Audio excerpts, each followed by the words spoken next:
नमस्कार दोस्तों, हमारी आज की कहानी है बूढ़े की चालाकी। बहुत पहले एक गांव में एक बूढ़ा और बुढ़िया रहते थे। उनके कोई संतान नहीं थी। बूढ़ा बहुत मेहनती था। वह अपने खेत में बहुत मेहनत करता था, मगर खाने पीने के मामले में बहुत चटोरा था। वह बढ़िया स्वादिष्ट भोजन खाना चाहता था। बुढ़िया बहुत कंजूस थी। उसकी कंजूसी के कारण बूढ़े को कभी अच्छा भोजन नहीं मिल पाता था। बूढ़े ने एक दिन बुढ़िया से कहा, क्यों न हम लोग एक तोता पाल लें, इससे हमारा समय अच्छी तरह से कट जाया करेगा। बुढ़िया ने अपनी स्वीकृति दे दी। बुढ़िया के राजी होते ही बूढ़े ने खुश होकर कहा, उस तोते को हम अपने खेत के पास वाले आम के कोटर में रखेंगे। तुम जब मेरा खाना लेकर आया करोगी तो उसके लिए बढ़िया बढ़िया भोजन और दूध मलाई लाया करना, इससे तोता जल्दी बड़ा हो जाएगा। इस बात पर बुढ़िया राजी हो गई।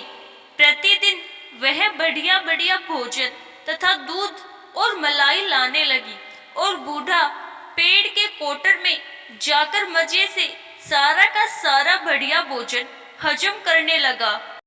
एक दिन बुढ़िया जब स्वादिष्ट भोजन लेकर पहुंची तो बूढ़ा उसे कोटर में ले जाकर खाने लगा।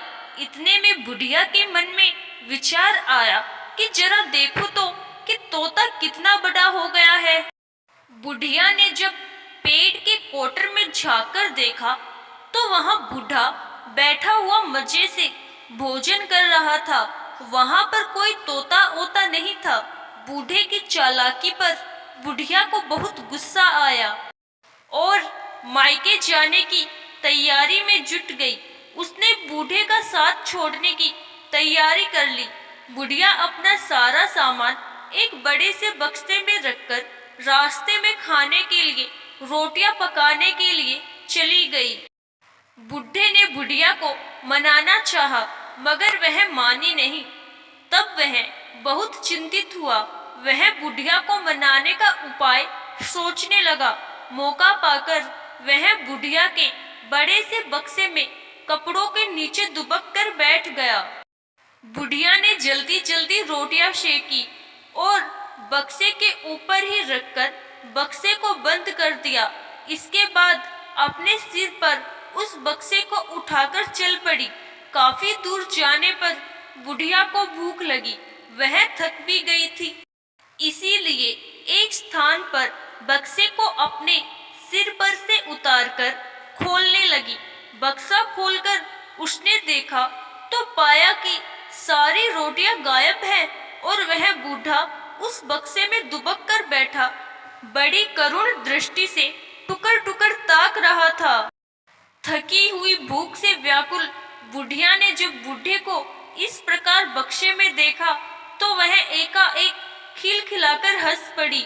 उस बूढ़े पर बुढ़िया को दया आ गई और मायके न जाकर वह बूढ़े के साथ अपने घर वापस लौटकर आ गई। इसके बाद बुढ़िया ने कंजूसी छोड़ दी और अच्छा अच्छा स्वादिष्ट भोजन बनाकर बूढ़े को खिलाने लगी।